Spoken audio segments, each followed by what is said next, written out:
بسم اللہ الرحمن الرحیم۔ السلام علی من اتبع الہدی۔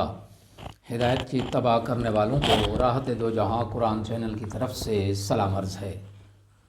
تمام تعریفیں اس پروردگار کے لیے ہیں جو سینوں میں چھپے ہوئے رازوں سے بھی واقف ہے۔ لاکھوں درود و سلام ہوں محمد و آل محمد پر۔ صاحبان ایمان، سامعین کرام، ہمارے آج کے سبق کا موضوع ہے سورہ آل عمران کی آیت نمبر 29۔ تو آئیے پروردگار کے پاک نام سے اپنے سبق کا آغاز کرتے ہیں۔ بسم اللہ الرحمن الرحیم۔ قل ان تخفوا ما فی صدورکم او تبدوہ یعلمہ اللہ ویعلم ما فی السماوات وما فی الارض واللہ علی کل شیء قدیر۔ آیت کا ترجمہ: کہہ دیجئے جو بات تمہارے سینوں میں ہے اسے خواہ تم پوشیدہ رکھو یا ظاہر کرو، اللہ بہرحال اسے جانتا ہے۔ نیز آسمانوں اور زمین میں جو کچھ ہے وہ بھی اس کے علم میں ہے، اور اللہ ہر چیز پر قادر ہے۔ قل ان تخفوا، یعنی اگر تم دل میں کفار سے محبت نہیں رکھتے اور بطور تقیہ دوستی کرتے ہو، یا اس کے برعکس ان سے دوستی رکھتے ہوئے ان سے بیزاری کا اظہار کرتے ہو، تو دونوں صورتوں میں اللہ تمہارے دل کی حالت سے آگاہ ہے، اور وہ اپنے اس علم کے مطابق جو آسمانوں اور زمین پر محیط ہے وہ اپنی مخلوق کے ہر عمل سے واقف ہے۔ یعنی اللہ کے نزدیک معیار ما فی الصدور ہے۔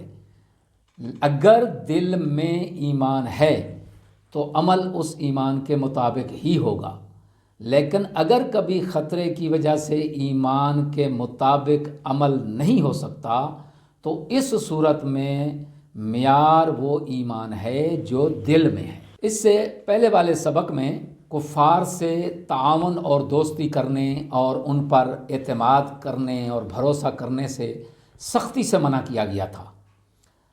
ہاں، البتہ تقیہ کے مقام کے لیے اس حکم میں استثناء رکھا گیا ہے۔ ممکن ہے کچھ لوگ بعض مواقع پر تقیہ کا نام لے کر غلط طور پر کفار سے دوستی کر لیں یا انہیں اپنا سرپرست بنا لیں، دوسرے لفظوں میں تقیہ کے مفہوم سے غلط فائدہ اٹھائیں اور اس کا نام لے کر دشمنان اسلام سے تعلقات استوار کر لیں۔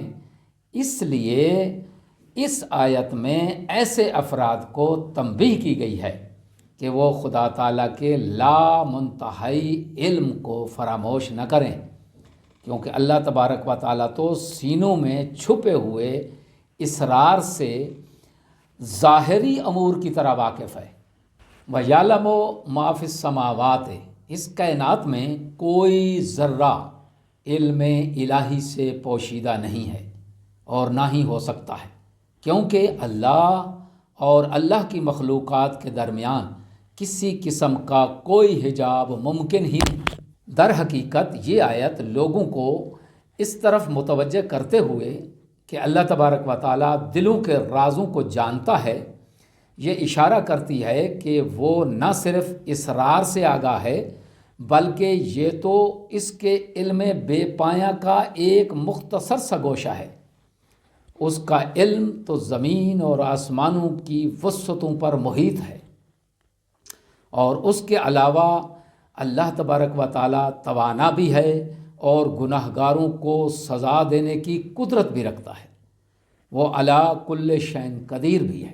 آیت میں بیان ہونے والا نقطہ وہ ایک ہی ہے، وہ یہ کہ خوف کی وجہ سے تقیہ کرنے والے کو قلبی حالت کے مطابق سزا اور جزا ملے گی کہ وہ جو تقیہ اختیار کر رہا ہے اس کی دل کی کیفیت کیا ہے۔ کیا وہ دل سے ان کفار و منافقین کے ساتھ ملا ہوا ہے، یا اپنی جان اور مال کی حفاظت کے لیے اس نے یہ تقیہ اختیار کیا ہے؟ تو جس طرح کا اس کا عمل ہوگا اسی طرح کی اس کو سزا یا جزا ملے گی۔ آخر میں دعا ہے کہ خداوند عالم ہمیں اپنے تمام احکامات پر بطریق احسن عمل پیرا ہونے کی توفیق عظیم عنایت فرمائے۔ وآخر دعوانا ان الحمد للہ رب العالمین۔